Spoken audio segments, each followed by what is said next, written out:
सतनाम सतनाम सतनाम जी। जय गुरु रविदास जी।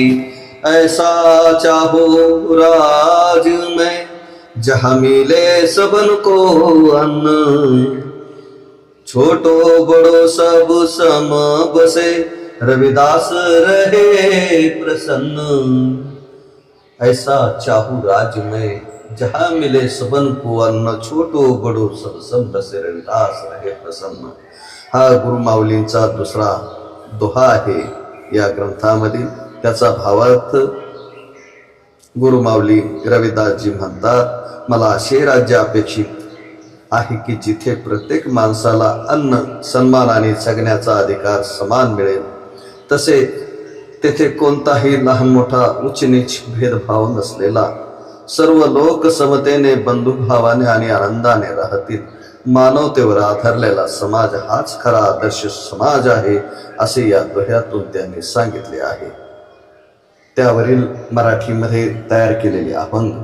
भुकेल्या जीवाला जेथे मिळते अन्न समान, तोची खरे राज्य म्हणावे मानवतेचे स्थान।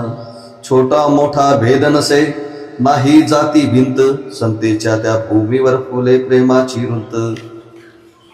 श्रमिकांच्या घामामधून उभा राहे संसार, त्याच्या हक्काचे जीवन देणेच खरा आधार।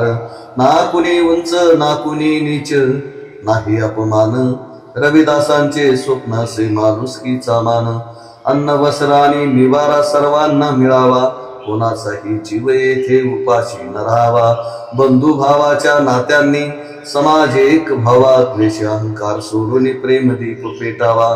सत्तेचा अर्थ असे नव्हे भीती निर्माण करणे, दुर्बळांच्या डोळ्यातील अश्रू अलगत पुसणे। समतेच्या या वाट्यावर न्याय फुले सुंदर, रविदासांच्या विचारांनी उजळे विश्वभर। ये जेथे श्रमिक पूज्य ठरती तोची भाग्य महान, कर्मधर्माच्या प्रकाशात उजळे हिंदुस्थान। रविदास म्हणते राज्य ते सुख शांतीचे घर, मानवतेच्या छायेखाली नांदो विश्वभर। या दोह्यातून आरी केलेल्या अभंगामधून गुरु रविदासजी महाराज आपल्याला अशा राज्याची अपेक्षा करतात की ज्या राज्यामध्ये कुणीच उचनीच नको, सर्वांना सकस अन्न मिळावं आणि सर्वांना समान संधी। म्हणजे आजकालच्या ज्या स्वतंत्र भारतामध्ये शिक्षण व्यवस्था असो, न्याय व्यवस्था असो, या सर्व गोष्टीमध्ये त्याला